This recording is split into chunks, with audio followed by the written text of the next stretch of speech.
Buddy, I wanted to talk to you a little bit about the C class, the 205, right? Um, this is a really nice platform. It's a very sporty platform. It's one of the sportiest platforms, sedan platforms Mercedes has made in a while, right? Let's just leave it at that. And it is reportedly sportier than the new one.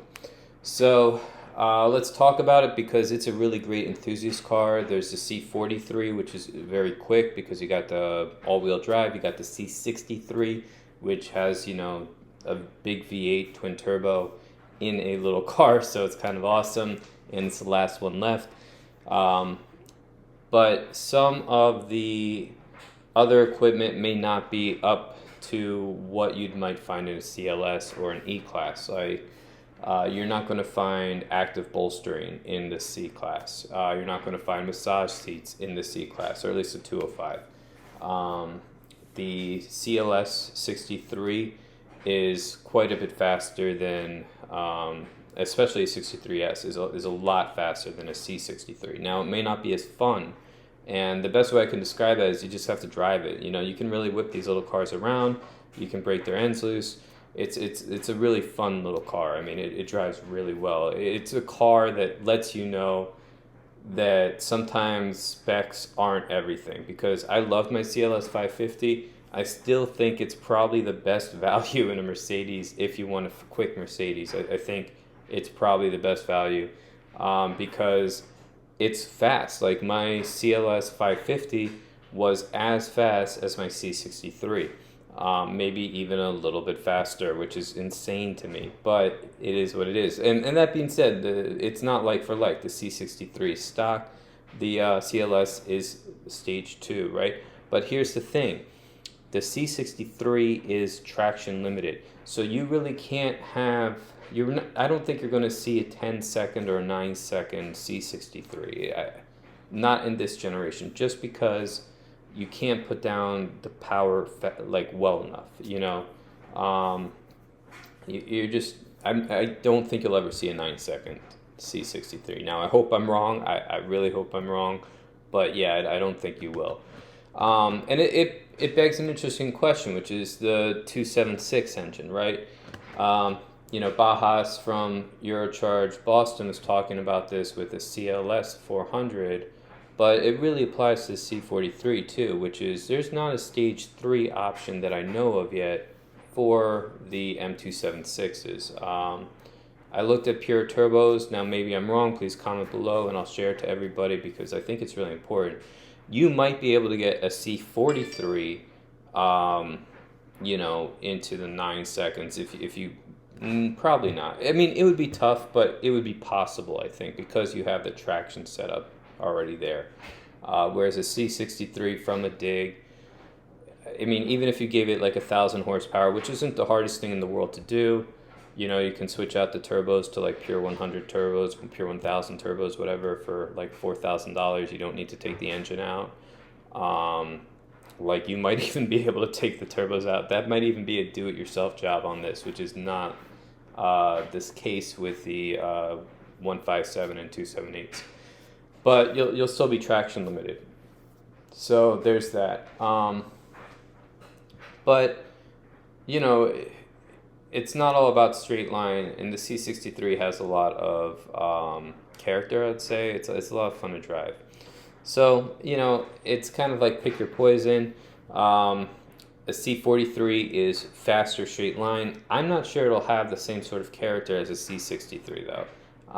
Because I drove the GLC 43, and my impression was that it launched really quickly, but once you were rolling, it felt a lot slower than my CLS 550, and the C63, once you're rolling, you're going to be okay because you're not going to have the same sort of traction issues. Like you might see C63s in the 6-second 100 to 130 mile per hour, or 60 to 130, and maybe 5-second 100 kilometer to 200 kilometer. And I mean, you might even see a 5-second C63 rolling at some point because the engines are built pretty strong. According to Eugene, who runs Merendi, he felt like the M157 and 278 could handle a lot. You could tune them to a ton of horsepower. He just felt like the challenge with those engines was keeping it running at that horsepower. He felt like the M177 engine, and I would guess the M178 were really good at holding the horsepower. Like he felt like it was a really easy car to tune because it just held the horsepower better. And I should probably ask him more and do a whole separate video. But anyway, yeah, I just sort of went to break down the C63 versus CLS 550, and I guess CLS 63 because I've driven a couple of those. I almost got one again. The CLS 63S is really quick. I mean, 3.1 seconds to 60 is pretty awesome. And you're never going to get that with a C63. I mean, maybe on a prepped surface with like huge tires, I guess it's possible, but it would be very difficult to, and, I think some of these C63Ss, 3.1 seconds is not with 1 foot. They're in the the high twos for the ones that can roll out. So yeah, but that being said, once you're rolling, like if you had a C63 stage 3 versus a CLS 63 stage 3 on, like a road somewhere, the C63 is going to keep up. And then to be honest, like real life, you're probably going to see more stage 3 C63s than you will CLS 63s or 550s because it's just a lot easier to exchange the turbos.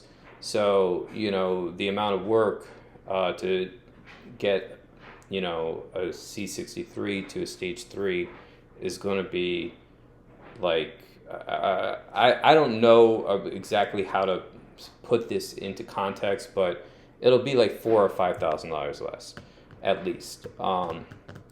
And so in the wild, you might actually see CLS 63s lose roll racing to C63s just because dollar for dollar, bang per buck, once you're beyond stage 2, the M177 platform is a lot easier to go from because you have the turbos right up top. Both engines have heat sink issues, so you're going to need to upgrade cooling at some point, or do methanol. But they're both great cars. I would say the C63 is a super fun car to drive.